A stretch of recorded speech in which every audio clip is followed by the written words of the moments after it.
Well, I think it plays a huge role because we're suffering from the worst chronic disease epidemic humans have ever seen in our history. 1 in 2 Americans now have a chronic disease, 1 in 4 have multiple chronic diseases. And the problem is the conventional medical paradigm is really not set up to deal with this challenge. Back in 1900, the top 3 causes of death were all acute infectious diseases like typhoid, tuberculosis, and pneumonia. And treatment was relatively straightforward. It was one doctor, one treatment, one disease, and that's it.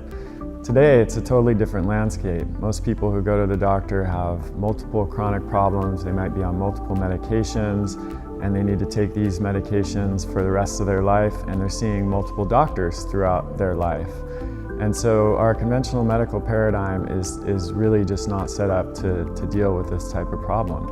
Functional medicine, on the other hand, instead of just suppressing symptoms with drugs, which is the conventional approach, seeks to get to the root cause of the problem and address it at that level so you can have longer lasting, better results.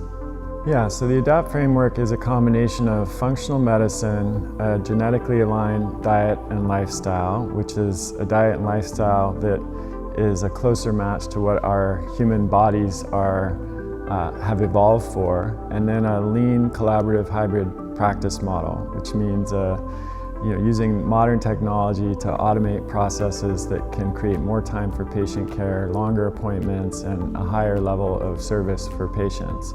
And it's aimed towards clinicians and other healthcare practitioners, from MDs to DOs to chiropractors, acupuncturists, naturopathic doctors, nurse practitioners, and physician assistants. Testing plays a huge role, in my opinion. I've always said test, don't guess. While it's definitely true that we can get really far in many cases with just diet and lifestyle and behavior change, it's also true that in some cases we need to take an additional step to reach our goal, and that could involve testing for gut issues or HPA axis dysfunction or thyroid problems or blood sugar issues, and these things can't just be figured out by experimentation in most cases. So doing comprehensive testing, and very importantly doing retesting after you have done your intervention is crucial. Because if you don't do that retesting, you have no idea if the treatment that you did accomplished its objective.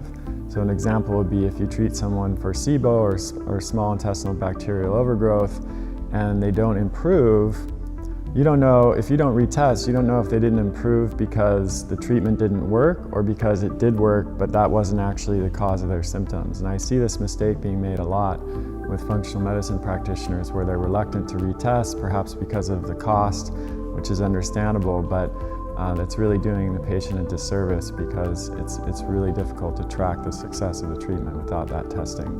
I think a stool test for gut health is crucial. We can look at pathogens like parasites or fungal overgrowth or bacterial pathogens. We can look at status of the beneficial bacteria. We can look at inflammatory markers like lactoferrin or calprotectin or lysozyme. We can look at short-chain fatty acids, which are really important for immune regulation and anti-inflammatory effects. So that's every patient that walks through my door gets that test. An assessment of the HPA axis is really important. Dried urine or saliva are the preferred tools for me because these days in the world that we live in, chronic stress is just epidemic and it has profound effects on physiology. It can affect blood sugar regulation, hormones, gut function, and just about everything else. So everybody that I see gets that test. And then I'm a big fan of a comprehensive blood chemistry panel. I think that can reveal a lot, especially in terms of the basics, blood sugar regulation, thyroid, metabolic function, immune function, nutrient status like vitamin D, B12, folate, magnesium. These are really fundamental systems that can relatively easily and relatively affordably be checked with a blood chemistry panel, and often even covered by insurance in most places. So those would probably be my top 3. I do. An example of that would be knowing your ApoE status. If you are ApoE 3.4 or 4.4, you might be particularly sensitive to the effects of dietary saturated fat.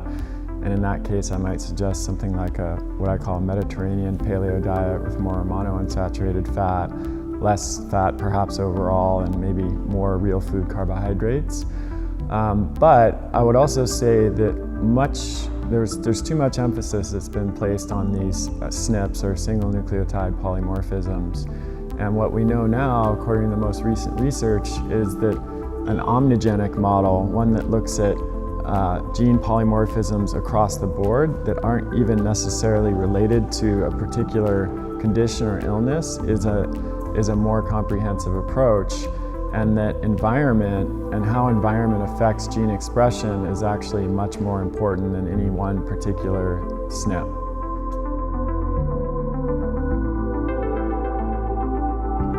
Last night was just an absolutely incredible meal. It was one of the best meals I've had in recent memory. It was done by Holly Redmond, a local paleo chef, and it was a nose-to-tail lamb feast. So I think we started with a dish of green beans and lamb lung and liver and heart, or no, lamb's tongue, I think it was. And then the next dish was lamb liver, lung, and heart.